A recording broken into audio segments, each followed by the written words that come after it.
ఇవే ఇవే జీవన తరంగాలు, ఇవే ఇవే జీవన తరంగాలు, జీవన తరంగాలు.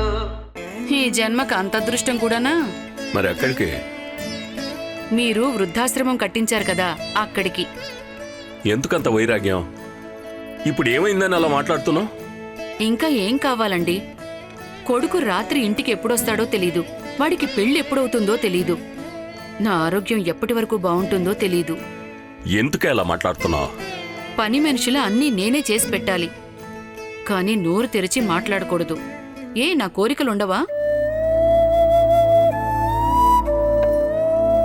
అయినా ఇంకా ఎన్ని రోజులు ఈ పనులన్నీ నేనొక్కదానే చెయ్యాలి? అదే అని బాధ.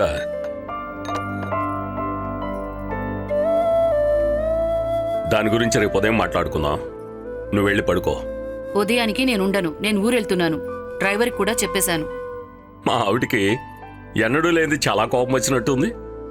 సర్లే, ఏమైంది చెప్పవే. ఆదర్శ్కి వయసు ఎంత అనుకుంటున్నారు? ఈ ఆషాఢానికి 32 ఏళ్లు పూర్తవుతాయి. అయితే వాడికింక పెళ్లి చేయరా? చేద్దామే. అమ్మాయిని వెతుకు.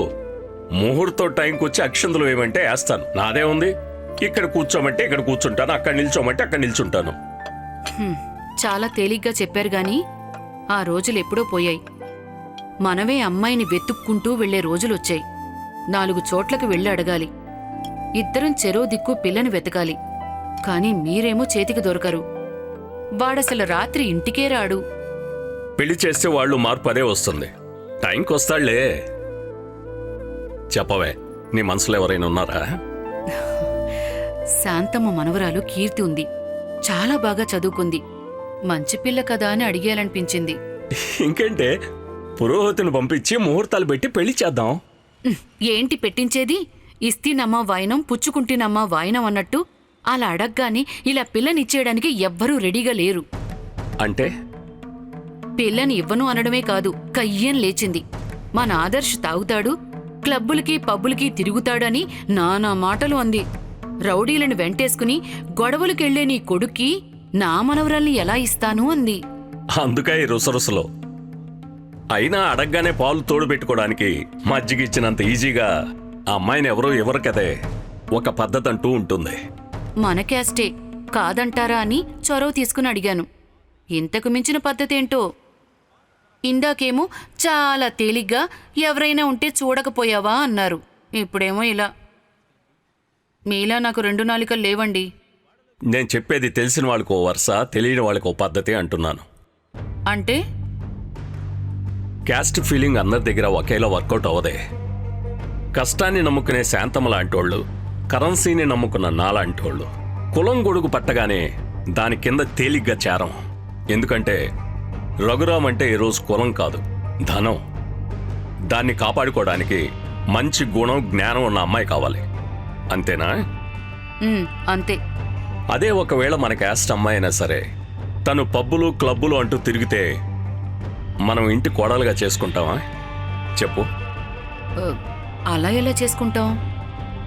శాంతమ్మ కూడా అందుకే ఆదర్శ్తో పెళ్లి అంటే వద్దు అని చెప్పింది. సరే, ఆ సంగతి పక్కన పెట్టు. నీకు అమ్మాయి బాగా నచ్చింది కాబట్టి ఇక నేను చూసుకుంటాను. అంత నిక్కచ్చిగా, చాలా పచ్చిగా శాంతమ్మ ముఖం మీద తెగేసి చెప్పేసిందిగా ఆదర్శ్కి నా మనవరాల్నివ్వనని. శాంతమ్మని అడిగేదేముంది? ఆమె కాదన్నంత మాత్రాన కాకుండా పోతుందా? శాంతమ్మలుడు రాజశేఖరు నాకు కావలసినవాడు. ఖాళీగా ఉండేవాడికి క్యాస్ట్ ఫీలింగ్ చాలా ఎక్కువగా ఉంటుంది. అక్కడి నుంచి కలుపుకుందాం సంబంధం. కలుస్తుందంటారా? నేనున్నానుగా. అందుకే అనేది మరి, మీరు మనసు పెడితే ఆదర్శ్ పెళ్లి అయిపోతుంది అని. సరే అన్నాను కదా. ఇక నువ్వు నిశ్చింతగా ఉండవే, ప్రశాంతంగా పడుకో, నేను చూసుకుంటాను. సరే, మీరు తినండి.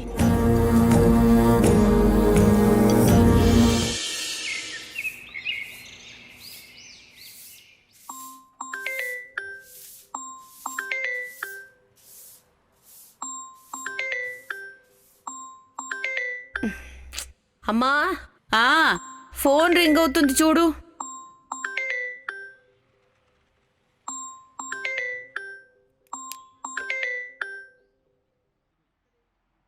హలో, ఎవరు? సార్ ఉన్నారా? ఏ సారు? రాజశేఖర్ సార్ కావాలి. లేరు. ఎక్కడికి వెళ్ళారు? తెలీదు. ఎప్పుడొస్తారు? తెలీదు. ఏమ్మా, ఏం అడిగినా లేదు తెలీదు అని అంటున్నావు?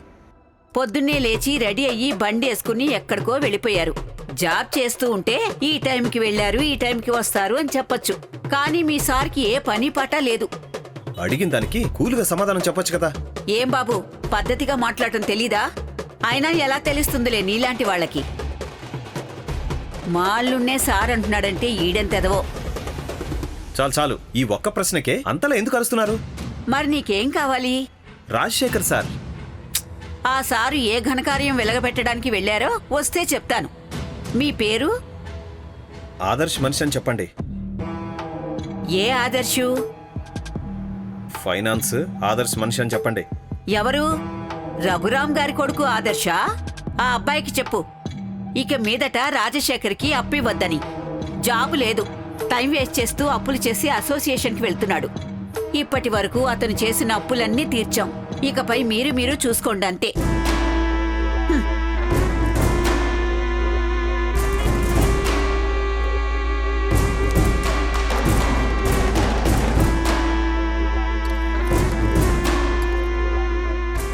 మా ఎవరమ్మా ఫోను?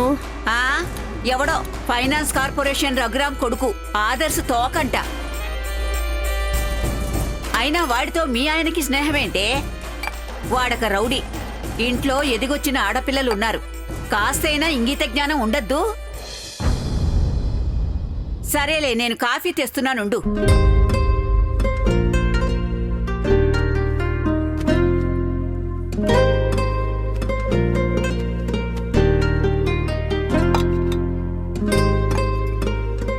ధరణి, కాఫీ తీసుకోమ్మా.